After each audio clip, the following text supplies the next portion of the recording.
Hola, hola. I am going to start going live to answer all the questions that were asked of me.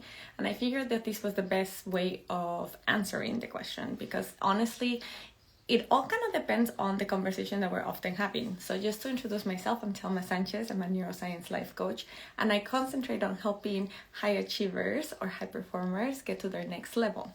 Their next level can be defined by them, like reaching a goal, be better at it, or maybe being more versus doing more is one of the most popular ones. So I was offering to answer questions that you might have for me, and one of the first ones that I received was a day in the life of an entrepreneur. I recently also posted a real meme, one of those things that makes fun of you, of how exciting of a roller coaster it can be and how at times it can feel extremely overwhelming to become an entrepreneur.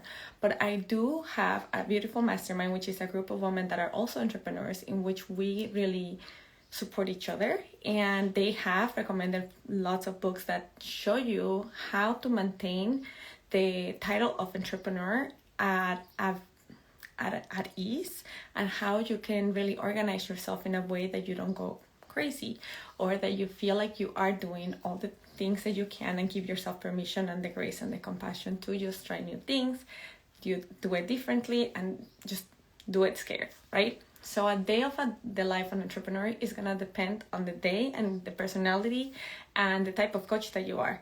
Personally, I am definitely multi-passionate, so that's also why I work out pretty often. I concentrate on being with my kiddos, and all of those are priorities to me. My health, my family are one of my biggest priorities, and also the reason as of why I became an entrepreneur.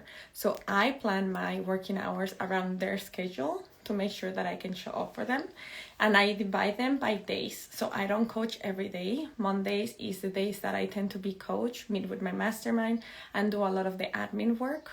If I do have a coaching client, it's because they said that Mondays is the only day that works.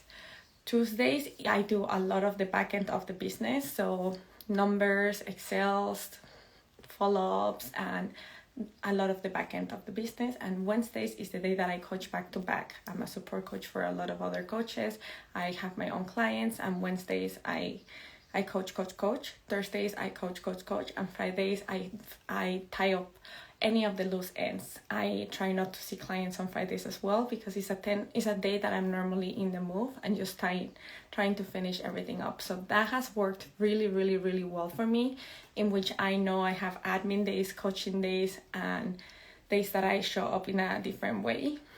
I am now trying to put myself out there a little bit more on networking. So I committed to networking maybe 2 to 3 times a month, and those happen to be in the evening. So depending on the circumstances, I might make it or I may not, because my kids also play a lot of after school sports, and I'm the one that drives them, takes them, cheers them, and I'm a huge fan of being there for them. But a day in the life of an entrepreneur can really depend on the way that you move the best way. So I share that what works for me, but I have also tried coaching every day, doing admin work every day.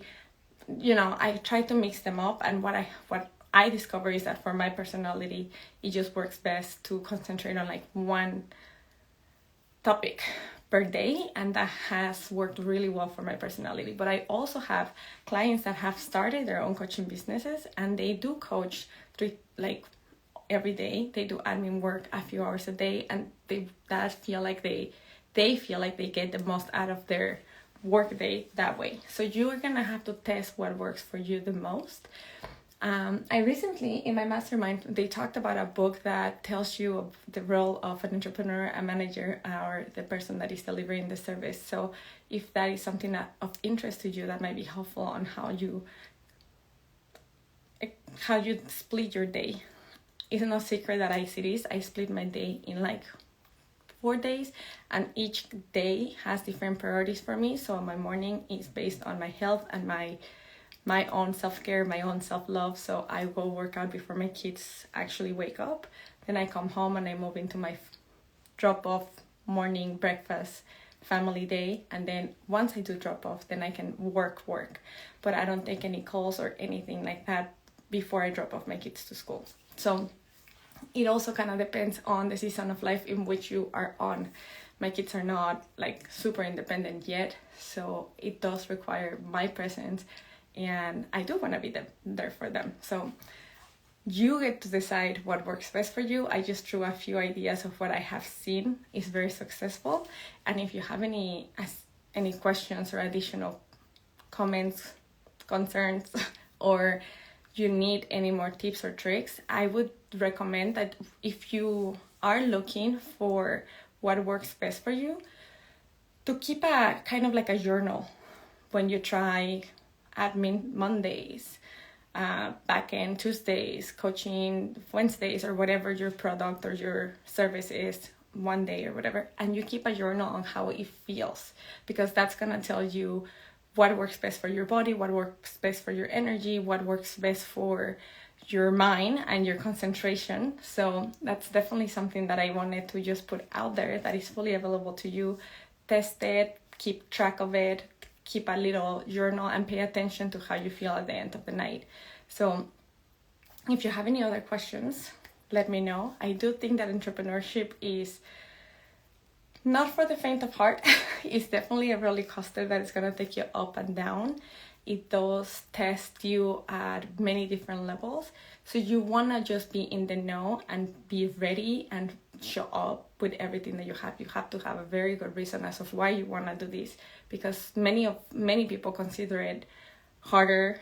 Well, when you're an entrepreneur, you have like 8 different positions. You're the one delivering the service. You're the one making sure that the systems work. You're the one reaching out to new clients. You're pretty much your sales department, your technology department, your customer service department, your setup department. Like, so you want to give yourself grace, compassion, patience, test new things, see what works for you, keep note of what does feel really good, do that again, and then celebrate the fact that you're showing up, because there is an easier way out. There is a lot of people that do give up, but if you decide to be an entrepreneur, it's because you already know that you can do this, and I'm definitely cheering you on. Here with you in the journey, in the crazy roller coaster, and if you have additional questions, definitely reach out.